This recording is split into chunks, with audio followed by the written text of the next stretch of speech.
Hello, welcome to CRN. आज 31 अगस्त के current affairs और ट्रेडिशनल जीएस क्वेश्चंस डिस्कस करेंगे। तो आज के जो पहला न्यूज है कि जिस तरह से सेंटर जीएसटी के कंपनसेशन देने के लिए राज्यों को मना कर रही है कि वो कंपनसेशन नहीं दे सकती है, तो इसी पे बंगाल के जो फाइनेंस मिनिस्टर हैं उनका स्टेटमेंट आया है, मिस्टर मित्रा। तो इनका स्टेटमेंट आया है जो बंगाल के एफएम है उनके कि जीएसटी के जो बकाया है जो सेंटर स्टेट को देने से मना कर रही है, तो यह एक फेडरलिज्म जो संघवाद का जो कंसेप्ट है उस पर एक गहरा आघात है। तो फेडरलिज्म क्या है, थोड़ा बता देता हूँ कि जिस तरह क्या होता है कि सेंटर और स्टेट दो लेवल पे गवर्नमेंट होती है, सेंटर लेवल पे और स्टेट लेवल पे। तो इनके बीच शक्तियों का विभाजन होता है, जो कॉन्स्टिट्यूशन में भी लिखित है कि सेंट्रल लिस्ट और स्टेट लिस्ट करके दो लिस्ट बनाए हुए, उसमें अलग अलग सब्जेक्ट दिए हुए हैं, जिसमें सेंट्रल लिस्ट पे सेंट्रल गवर्नमेंट कानून बना सकती है और स्टेट लिस्ट के जो सब्जेक्ट हैं उस पर स्टेट गवर्नमेंट कानून बना सकती है। संविधान के 7वें अनुसूची में पहले भी बता चुका हूँ। तो इससे बोलता है कि यदि जीएसटी पैसा देने से मना करती है केंद्र सरकार राज्य को, तो यह एक जो स्ट्रक्चर है, जो संघवाद स्ट्रक्चर है, उस पर एक आघात होगा, बंगाल के एफएम का कहना है।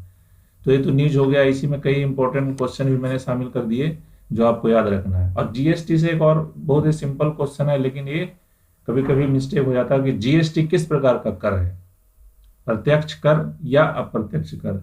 तो जीएसटी एक अप्रत्यक्ष कर है, इनडायरेक्ट टैक्स, अप्रत्यक्ष कर। अब direct tax, indirect tax, tax के बेसिकली दो फॉर्म होते हैं, डायरेक्ट टैक्स, इनडायरेक्ट टैक्स। ये क्या होता है कि जब कंज्यूमर के इनकम से डायरेक्ट गवर्नमेंट को जो टैक्स कलेक्शन होता है तो उसको हम बोलते हैं डायरेक्ट टैक्स। और इनडायरेक्ट टैक्स ऐसे होते हैं कि अल्टीमेटली कंज्यूमर को देना होता है, लेकिन वो गुड्स के सप्लाई, ट्रेड वगैरह में जो गवर्नमेंट टैक्स लगाती है उसको हम लोग इनडायरेक्ट टैक्स कहते हैं। मतलब डायरेक्ट पीपल से ना लेके वो इनडायरेक्टली वाया वाया होकर गवर्नमेंट को आती है, इसीलिए इसको इनडायरेक्ट टैक्स बोलते हैं। तो डायरेक्ट और इनडायरेक्ट टैक्स है, तो जीएसटी इनडायरेक्ट टैक्स है। आज का अगला न्यूज है कि महाराष्ट्र में स्मार्ट शहरों में जो वायु के जो गुणवत्ता है, वायु की जो एयर क्वालिटी है, उसके मैनेजमेंट में अनियमितताएं आ रही है। और दोनों में जो सिटी कॉरपोरेशन होता है, स्मार्ट सिटी कॉरपोरेशन, और जो सिविल बॉडीज मतलब जो नगर परिषद होते हैं और स्मार्ट सिटी कॉरपोरेशन, इनके बीच में अच्छा तालमेल नहीं देखा गया है, यह एक सर्वे में पाया गया है। और नेशनल क्लीन एयर प्रोग्राम के तहत ये जो लगाए जा रहे हैं, जो प्रोग्राम चलाए जा रहे हैं, तो इसी के संदर्भ में ये निकल के है। तो NCAP, what is NCAP? National clean air programme, ये लास्ट ईयर लॉन्च किया गया था गवर्नमेंट के द्वारा। इसके तहत ये है कि एक लक्ष्य निर्धारित किया गया है कि पॉल्यूशन लेवल को, एयर के पॉल्यूशन लेवल को डाउन करना है। तो उसी से एक मिलता है, ये सवाल उठाया है कि जो पॉल्यूशन स्तर है उसके 20 से 30% में कमी लाने का लक्ष्य रखा गया है गवर्नमेंट द्वारा एनसीएपी प्रोग्राम के तहत, नेशनल क्लीन एयर प्रोग्राम के तहत। तो यह किस वर्ष तक का लक्ष्य निर्धारित प्राप्त करने का निर्धारण किया गया है? तो इसका आंसर है 2024। तो 2024 तक 20% से 30% की कमी की जाएगी पोल्यूशन लेवल में। तो कहां से? तो 2017 में जो पोल्यूशन था उससे 20 से 30% कम की जाएगी, और उसका लक्ष्य वर्ष रखा गया है 2014। कौन से programme? National clean air programme के तहत। आज का अगला एक बुक है जो अभी अभी पब्लिश हुआ है, उसके राइटर से रिलेटेड है। तो हाल ही में आरबीआई के पूर्व गवर्नर डॉक्टर उर्जित पटेल, जो आरबीआई के पूर्व गवर्नर थे डॉक्टर उर्जित पटेल, उनके द्वारा एक किताब लिखी गई है। उसका नाम क्या है?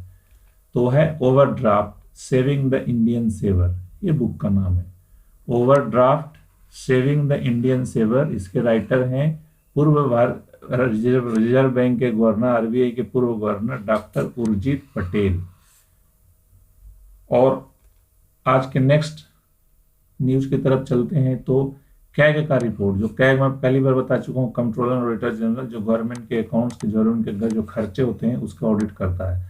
तो राजस्थान पे कैग का रिपोर्ट आया, उसमें पाया गया है कि जो PMAY है, प्रधानमंत्री आवास योजना, उसके तहत जो घर बनाए जा रहे हैं तो उसमें कई घरों में टॉयलेट्स नहीं है, जबकि पेपर पे दिखाया गया है टॉयलेट बना हुआ। तो कैग की रिपोर्ट में ये खामी नजर आया है कि टॉयलेट तो पेपर पे है लेकिन रियली में हाउस में टॉयलेट नहीं है। तो ये तो न्यूज हो गया। और कैग संविधान के आर्टिकल 148 में इसका पावर्स और इसके फंक्शन वर्णित किए गए हैं। कैग का काम क्या है? गवर्नमेंट के अकाउंट्स को, खर्चे को ऑडिट करना। तो अब इससे रिलेटेड है कि PMAY कब शुरू किया गया था? प्रधानमंत्री आवास योजना 2015 में शुरू किया गया था और इसके तहत 2022 तक सभी के लिए आवास का लक्ष्य निर्धारित किया गया। और PMAY के दो फॉर्म है, एक तो रूरल और दूसरा है अर्बन, मतलब शहरी और ग्रामीण। शहरी PMAY और ग्रामीण PMAY। आज का अगला न्यूज है कि विश्व भारती यूनिवर्सिटी के 3 ऑफिशियल्स को डिसमिस किया गया है। किसके लिए? तो कुछ उनकी मीटिंग हुई थी, मीटिंग में जो निर्णय किया गया था, तो उस निर्णय में बाद में जो निर्णय लिया गया उसी में कुछ छेड़छाड़ करके निर्णय को बदलने की कोशिश किया गया था। तो इसी आरोप में विश्व भारती यूनिवर्सिटी के 3 ऑफिसर्स को डिसमिस कर दिया गया, बर्खास्त कर दिया गया है। तो विश्व भारती यूनिवर्सिटी कहाँ है? बहुत ही फेमस यूनिवर्सिटी है, कोलकाता में है।